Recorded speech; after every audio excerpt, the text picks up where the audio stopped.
Yes. Read and weep.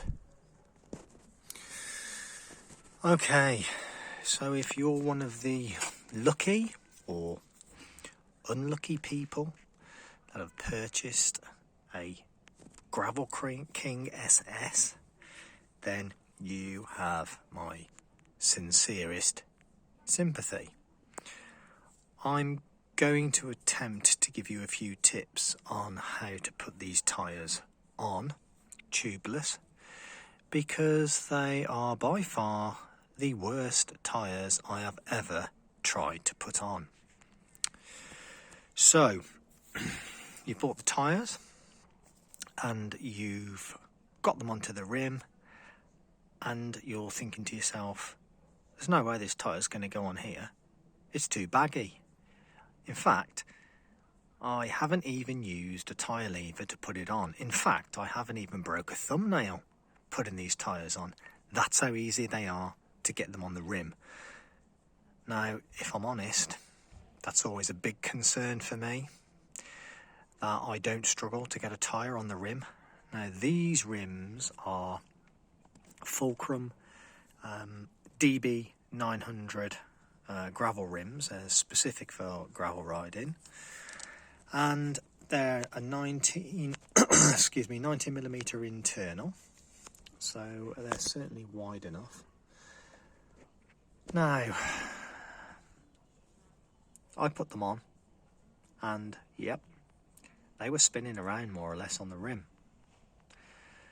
Tried everything to get them to seat.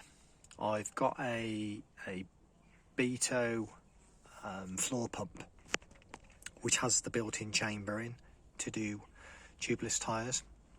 No, wasn't having it. Nowhere near it, just gushing out everywhere. So this is what I would suggest you do. Obviously, most of you will know the trick of putting an inner tube, inflating it to get the tyre seated. Right, okay, that's what I did.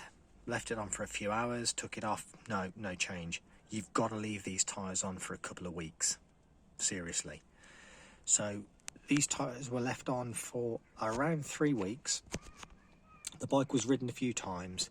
The tyres were inflated up to about 40 psi. Okay. Now, when you take the tyres off, be sure to only release the one side of the tyre. Okay.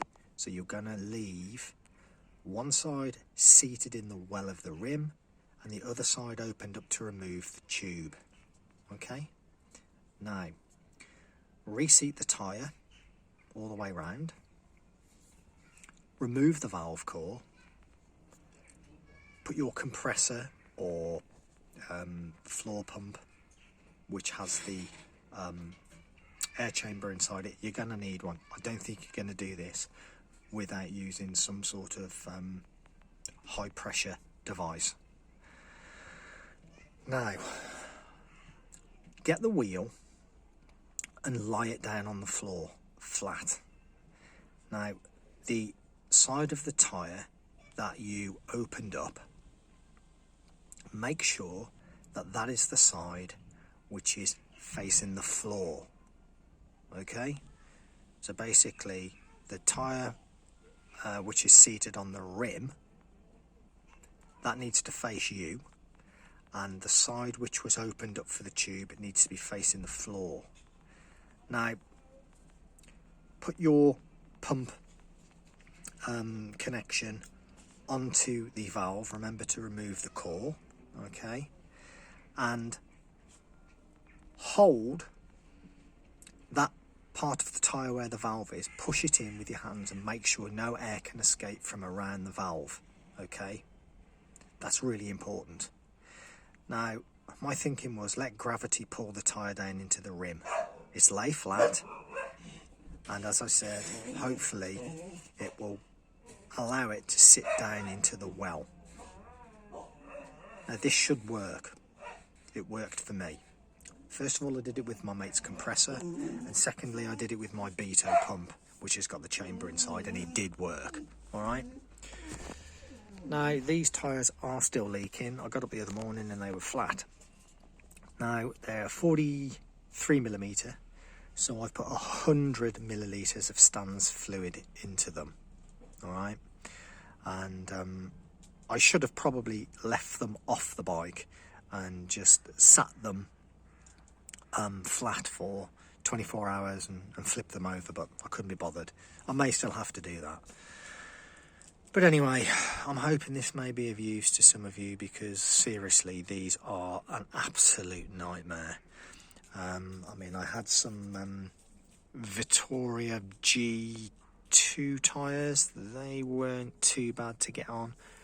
Without a shadow of a doubt so far, the Schwalbe G1 all-round have been the easiest tyre to put on. I've put a few pairs of 40s on, I've put some 35s on, no problem at all. The Specialized Roubaix tubeless Pros were a nightmare. It took 3 weeks to stop leaking. An absolute nightmare. But these, I mean, these just didn't even want to inflate. So, try that. I'm hoping that I've made this clear on how to do this. Okay, just to recap. Tube the tyres for a couple of weeks. Ride the bike as normal. Alright. Get the wheel out. Undo only one side of the tyre, remove the tube, okay, seat the tyre back into the well, around the rim, okay, make sure it's in nicely, remove your valve core, lie the wheel flat on the floor, with the side that you actually remove the tube from facing the floor, cores out, inflate, so hold this. So when tyre's flat, just put your fingers under it here and hold it in when you're inflating it, and hopefully you should get it to pop. Alright? And then you know the rest of it. Stick your fluid in. Stick 100 mils of fluid in these 43s. I put 60 in and I found it wasn't enough. So hopefully 100 mil for the 43 should be adequate.